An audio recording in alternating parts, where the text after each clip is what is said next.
Xin chào tất cả các bạn thân mến. Hôm nay thì tiếp tục những cuộc sống thường ngày.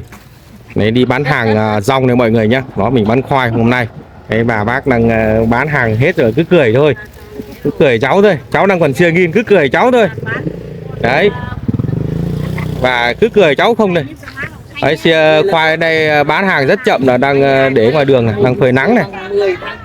Đấy, còn đây là các bà bác đang bán rau này. Đấy. Hôm nay vừa rồi thì có một bác tâm sự ở đây này, bác tâm sự rất là hay luôn.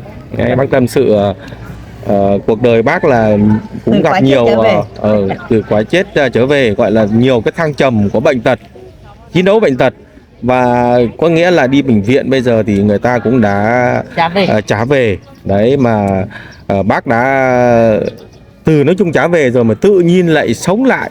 Đấy, cái câu chuyện như thế nào đây này, mọi người có thể nghe bác kể lại cho một người thêm một tí nữa này. Đây là trên kênh YouTube này. Đấy, đây bà bác nhá. Vâng. TikTok đó hả? Vâng, đây bác bán rau này. Đấy, bác kể lại cho mọi người nghe là một chút ở đây cho mọi người xem trực tiếp này. Đấy. Tôi tự giới thiệu tôi là Lý Thị An. Dạ. Tôi sinh năm 1961. Dạ. Là tôi ốm đau bệnh tật nhiều gian khổ quá. Dạ. Tôi đi bệnh viện lần đi tôi mổ cách đây là 25 năm rồi, chờ 25 năm còn lại là tôi lại đi mổ lại xí mật. Dạ. Rồi là không may là tôi ốm đau rồi nằm bệnh viện 2 tháng trời, về nhà nằm 1 tháng nữa. Dạ. Bệnh viện tôi trả về rồi, tiêm thuốc không vào nè, truyền không vào nè. Rồi là bắt đầu là bệnh viện tôi trả về, rồi nhà gia đình tôi là chuẩn bị hậu sự rồi, nhưng mà tôi đâu còn thở thôi thuốc. Thằng xóm láng giềng tôi biểu là để cho uống cô tắt thở vì mang hoàn viện. Nhưng mà thôi cứ để từ từ. Sau 3 ngày đêm tôi đi mơ, tôi nằm người tôi điềm cái hồn tôi đi ngâm, mà thực tế đó sau khi tôi tỉnh lại rồi tôi nhớ tôi kể mọi người nghe là tôi sống lại được rồi.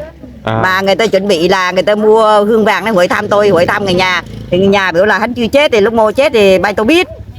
Thôi tôi xin tất cả là cảm ơn nhá. Yeah. Qua câu chuyện cái chú đi bán khoai đó, chú nước khoai lên thì tôi gọi là trời tôi sống rất vui vẻ. Tôi đi bán rau hàng ngày tôi kiếm tôi ăn. Cái lúc mà bà mơ xuống âm là bà gặp những cái người nào à bà?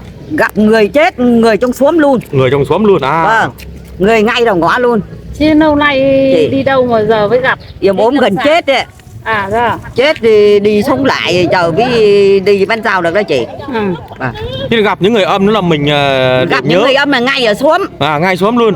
Cái cố đi bán khoai ao. Là bắt đầu là trong cái đệm đấy là còn một cái sâu khoai ao nhỏ nhỏ, sâu với cái xương dừa như này. Xong là bắt đầu là tôi biết đi đường sau tôi đến ghía. Dạ. Dạ.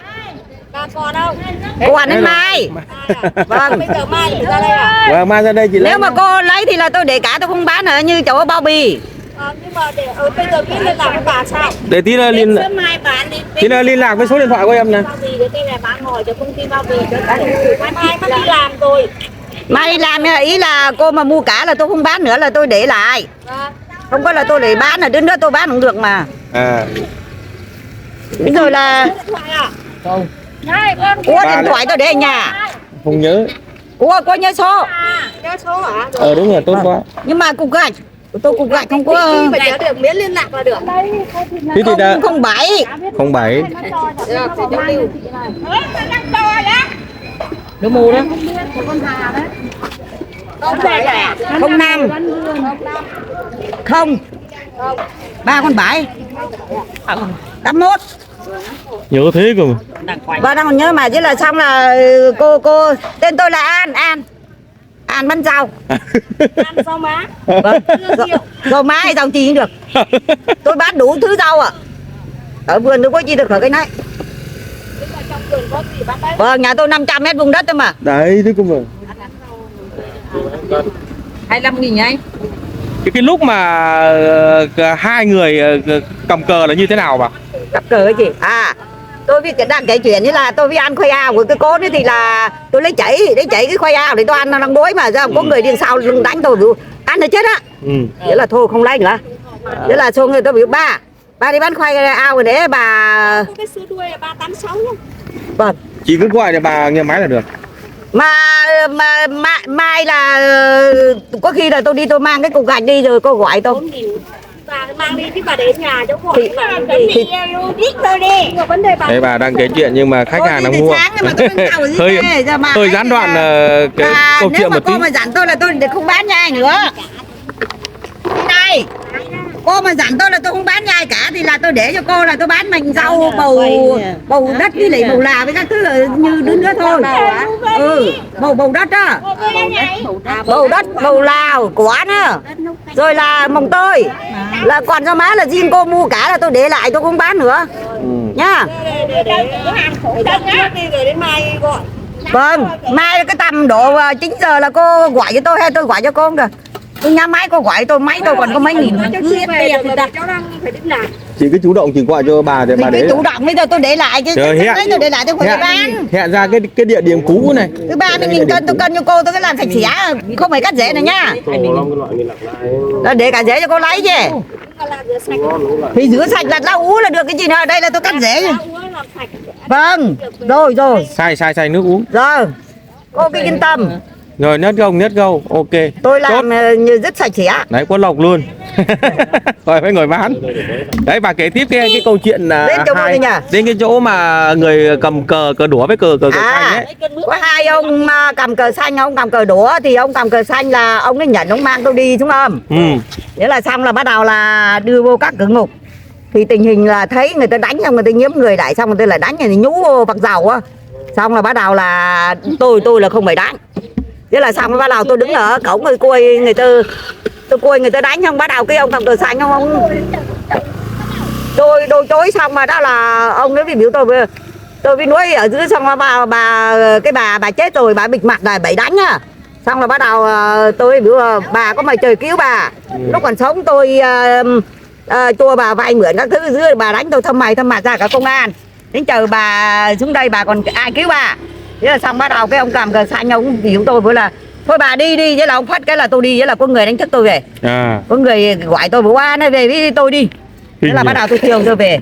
Thì lúc mà bà xuống đó bà thấy xung quanh là cũng giống như ở trên mình hay là như thế nào? Giống ở đây nhưng mà nhà chi chúng nè. Nhà ở san sát nhau. Nhà san sát nhau mà có ngõ vô cùng có ngõ ra. Đi hết cái ngõ nó bắt đầu tột cùng là không còn đường ra lại hỏi thăm đường lối đấy về. Đó nè. Chứ còn bác nhìn thấy người dưới âm nó như thế nào? Cũng giống người ta gì này nhưng mà nhỏ thôi. Nhỏ thôi. Ăn nhỏ chứ không được to.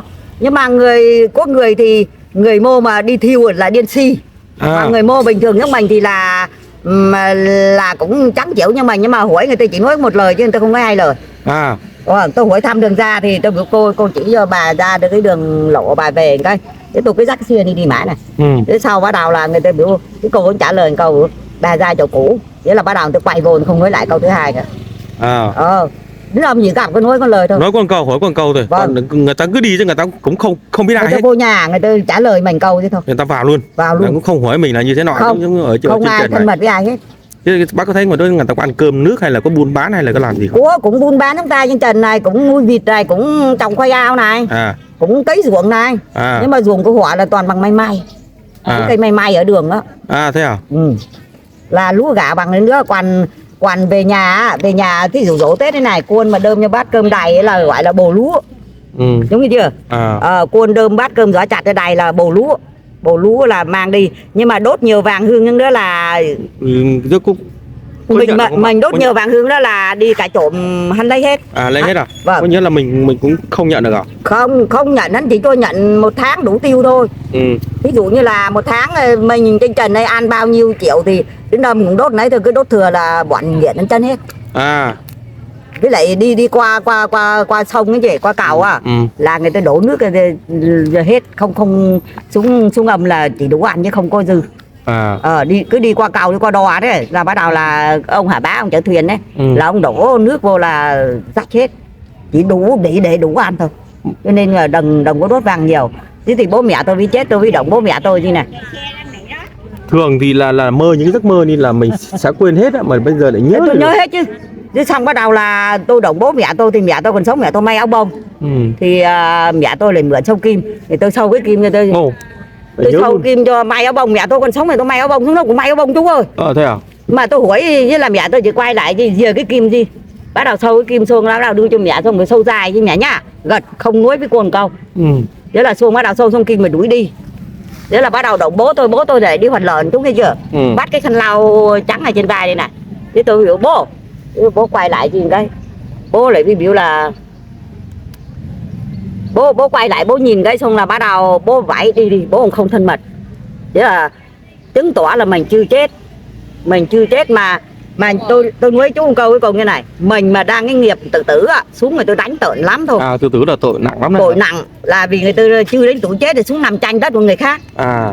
Người tôi đánh tợn lắm, đánh lúc mà đủ tuổi tôi mới tua ra. Đó là đủ cái năm mà trên thiên tàng tôi chấm á, là vì cũng không phải đánh. Đó là đúng là thực tế tôi không nói sai. Mà chả biết đến răng mà tôi nhớ như in như chứ nào. Mình nhớ một chứ ạ. Nhớ luôn, nhớ không sai một chi tiết nào hết. Thế là chờ người ta cái biểu thôi bữa là người chết đi sống lại thì biết đi bánh rau. Vâng, chờ cũng không ngoan lanh lạo. Ốm mới phải chịu chứ. Là cái câu chuyện kỳ lạ thế đấy. Vâng. Nên là rất là bí ẩn tâm linh như vậy. Nhưng mà là bệnh viện đã trả về rồi đấy. 2 bệnh viện trả cho con. Bệnh viện tính và bệnh nữa ta trả về rồi, mà cuối cùng là bà là chỉ là về người ta chuẩn bị hậu sự hết rồi. Vâng. Rồi cuối cùng là tự nhiên bà tính dậy là bà dần là bà uống tí cháo, dần là bà khỏe dần lên. Sinh cháu vì như cho dày một thìa nước cơm. Thế là hắn gả cho đúng một thìa nước cơm, thế là uống được, thế là tôi chắc lẽ dậy sống là đến đêm thứ 4 tôi không mơ ngầm nữa chú. Là thôi luôn. Là tôi hãng từ đó luôn. Không còn mình đâu chối xong việc rồi. Xuống người ta kiểm tra hồ sơ các thứ lung tung gì. Mình không có một cái bảnh nữa thì ai cái tội cho mình. Rồi. Tôi đưa mình đi đến các cái cửa ngục để đâu chối. Rồi. Tôi quản đi thế là xong là tôi trả tiền từ đứa anh chờ là thôi. Phía mạnh bình thường ăn được thìa cháo là bắt đầu dần bắt đầu tập bò tập đi lại thế là sao? Rồi là đi ok hả? Vâng. Đi vuông hả? Vâng. Rồi. Quá tuyệt vời rồi. Rồi cho cảm ơn bà nhá. Dạ, vâng. Rồi chúc bà là mạnh khỏe này. Thế còn bao nhiêu rau là cháu mua hết này. Đấy. Thôi chúc bà mạnh khỏe nhá. Cho cảm ơn bà rất nhiều. Chúc chú nhá. Hẹn gặp lại ngày mai nhá. Dạ.